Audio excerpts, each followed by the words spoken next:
ഇറാന്റെ വിഷയത്തിൽ ചൈനയുടെ സഹായം അഭ്യർത്ഥിച്ച് അമേരിക്കൻ പ്രസിഡന്റ് ഡൊണാൾഡ് ട്രംപ് നാളെ ചൈന സന്ദർശിക്കുകയാണ്. 13-ാം തീയതി മുതൽ 15-ാം തീയതി വരെ 3 ദിവസത്തെ ചൈന സന്ദർശനം ഔദ്യോഗികമായി സ്ഥിരീകരിക്കുകയും അതുമായി ബന്ധപ്പെട്ട യാത്രാ സംവിധാന കാര്യങ്ങൾ ഏർപ്പാടാക്കുകയും ചെയ്തു.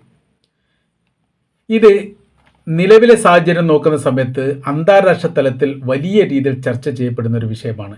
എന്തൊക്കെയായിരിക്കും ട്രംപ് ചൈനയോട് പറയുക, എന്തായിരിക്കും ചൈന മറുപടി നൽകുക, നിലവിലുള്ള ഇറാൻ യുദ്ധ വിഷയവുമായിട്ട് ബന്ധപ്പെട്ട് ഇതിന് എന്തെങ്കിലും പരിഹാരങ്ങൾ ഉണ്ടാകുമോ എന്ന് ലോകം ശ്രദ്ധിക്കുന്ന ഒരു യാത്രയായിട്ടാണ് ഇതിനെ കണക്കാക്കുന്നത്.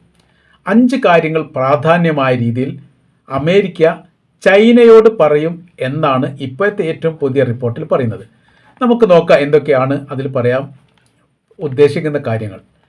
ഷി ജിൻ പിങ്ങുമായി നേരിട്ടാണ് ചർച്ച. അത് ഔദ്യോഗികമായിട്ട് സ്ഥിരീകരിക്കപ്പെട്ടിട്ടുണ്ട്. ഡൊണാൾഡ് ട്രംപും ഷി ജിൻ പിങ്ങും തമ്മിൽ നേരിട്ട് മണിക്കൂറുകളോളം ചർച്ച നടത്തുന്ന ഒരു സംവിധാനം. തലസ്ഥാന നഗരിയാണ് പ്രാധാന്യമായ രീതിയിൽ ഈ ചർച്ചയ്ക്ക് വേണ്ടിയിട്ട് വേദി ഒരുക്കിയത്. വേദി ഇപ്പോൾ ഒരുക്കിക്കൊണ്ടിരിക്കുന്നു. ഏകദേശം അതിൻ്റെ പണിയൊക്കെ പൂർത്തിയായിട്ടുണ്ട് എന്നാണ് അറിയാൻ വേണ്ടി സാധിച്ചത്.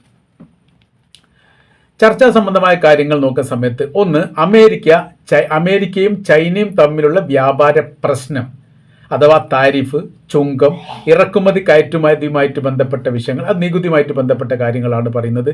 പിന്നെ സാമ്പത്തിക സംഘർഷം പല ഘട്ടങ്ങളിൽ ചൈനയും അമേരിക്കയും തമ്മിൽ ഉണ്ടാവാറുണ്ട്. ഇതാണ് ഒന്നാമത്തെ കാര്യം. രണ്ടാമത്തത് ഇറാൻ മിഡിൽ ഈസ്റ്റ് യുദ്ധവുമായിട്ട് ബന്ധപ്പെട്ട കാര്യം. ഒന്ന് മേലെ കൊടുത്തതാണ് യഥാർത്ഥത്തിൽ ഇറാൻ യുദ്ധവുമായിട്ട് ബന്ധപ്പെട്ട കാര്യമാണ് ചർച്ച ചെയ്യാൻ പോകുന്നത്.